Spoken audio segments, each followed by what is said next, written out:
Hello and welcome to a referrals video for New York Zoo. Here I have set it up largely as it would be for every game, but there is some scaling involved depending on the player count.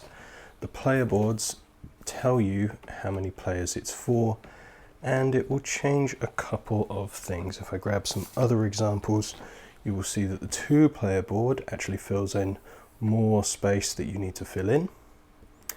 And say the 4 and 5-player board is much smaller. The other thing is the number varies. In a 2-player, you can move the elephant 1 to 4. We'll talk about moving the elephant in just a minute. In all other players, it's 1, 2, 3. The only other variation is in a breeding rule that I will talk about later. You get to add an additional one in lower player counts, but not in higher. Other than that, the other information that this board gives you is your 2 starting animals. There is a box of lots of different lovely creatures. I've laid them out here just so you can see each one. We've got an Arctic fox, a meerkat, penguin, kangaroo, and flamingo. And at the top of your starting board, at the top of your board, it will tell you which ones you start with. So I start with 1 meerkat in one of these buildings and a kangaroo. Now every player would have a board. I've just set up one area to make it easier. This is the central track where we're going to be getting tiles and animals and moving the elephant, as I mentioned before. And a turn is very simple. All you do in a, let's say this 3-player game that we're doing, I can move the elephant clockwise along this track 1 to 3 spaces, and whatever space I land on, I must take the thing that I land on. The slight trickiness is that not all of the things that look like spaces are spaces. The blue circles with animals in are spaces. The area with these stacked up tiles are spaces. These brown lines here with different animals shown with animals in the background are not spaces. They are triggers that you go over. They try and show that with these little roads just to show that it's something you travel through rather than stop on, but that'll be the only trick. The elephant always starts where the red dot is. You can't have that space. And I want a piece of enclosure to go into my zoo. So I'm going to move the elephant forward just 1 space. That's going to be my turn. Each of these stacks has 3 pieces in it, ranging from very large ones that are, fill up a lot of space but not necessarily helpful shapes for filling it in, all the way down to really simple, normal, Tetris-y looking shapes that will fill in gaps nicely. I get to rotate, flip, however I like this piece to put it in, but once I've placed it, that is it, it's done. So I'm going to place it there. The second part of placement is that you must populate a new enclosure. Now, the only animals that I have are in these buildings, so I must take one and put it in. Okay, now, I'll show you this on a different board so I don't have to lift mine up. There's this additional rule that they remind you of. Anytime you put an animal into an enclosure, you may put a second one in if you have it. It has to be the same species.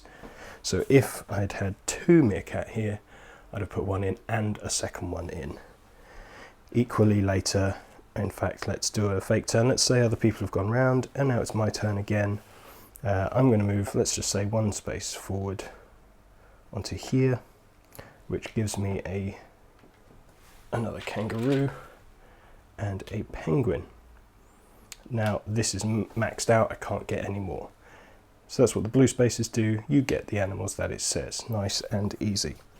So in a future turn, let's say we've moved on along a bit, I'm going over here. I don't have to connect it like some of these style games. I can put it wherever I like, but I must put 1 in, and if I so choose, I can put a second one.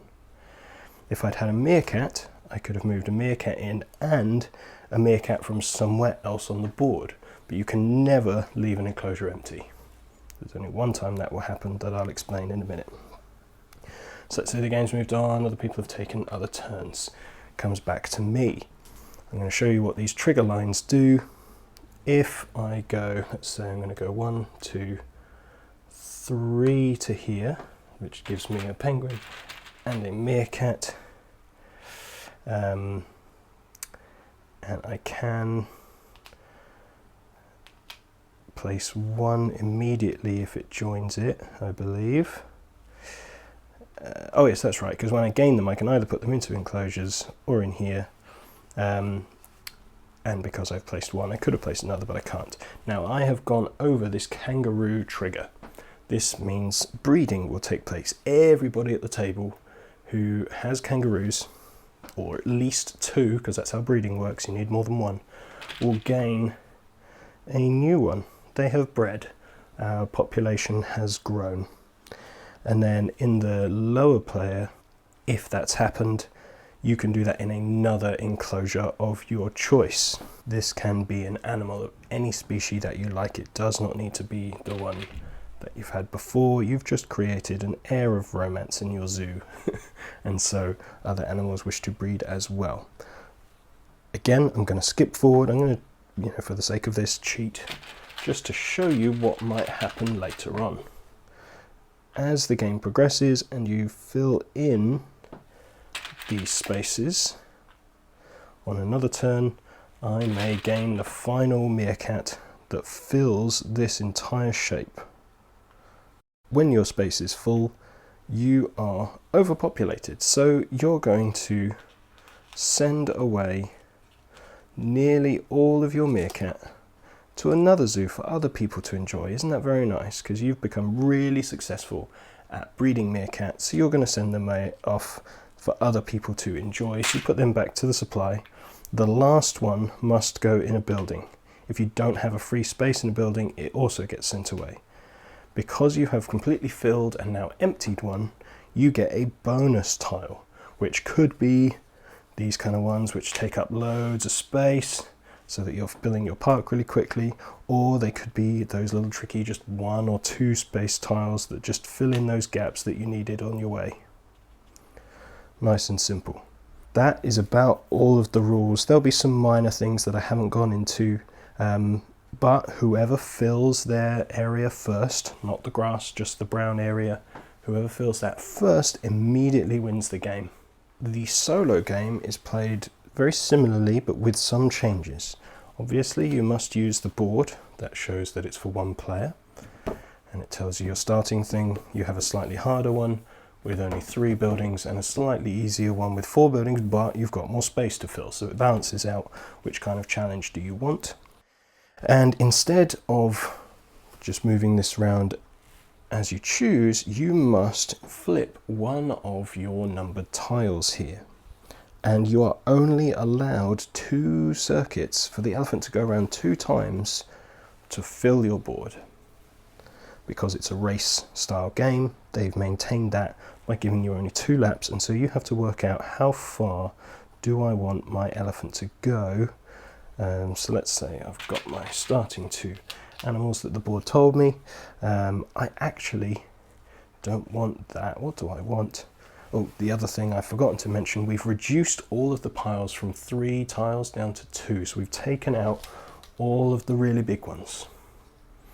Because you're not competing with other people, we're just saying those are gone, the top level's gone, and we are just working on this. So let's say I'm going to flip this 3. Let's start with the 3. That's gone. 1, 2, 3. I take this piece as I would before, and I populate it with an animal as I would before. Everything else is the same, but because this 3 is gone, I cannot use the 3 again until all of these are gone. The 0 just triggers the space you are already on. So you can slow down the progress a little bit, and then I'm going to put my flamingo in there. As I mentioned, you have to have completed your board using the same rules: breeding, clearing, getting special tiles, moving your way around, before the elephant comes back to the red dot the second time to win the game. Your score essentially is how far back you are away from the dot, and it's a beat your own score type of thing. And that is how to play New York Zoo.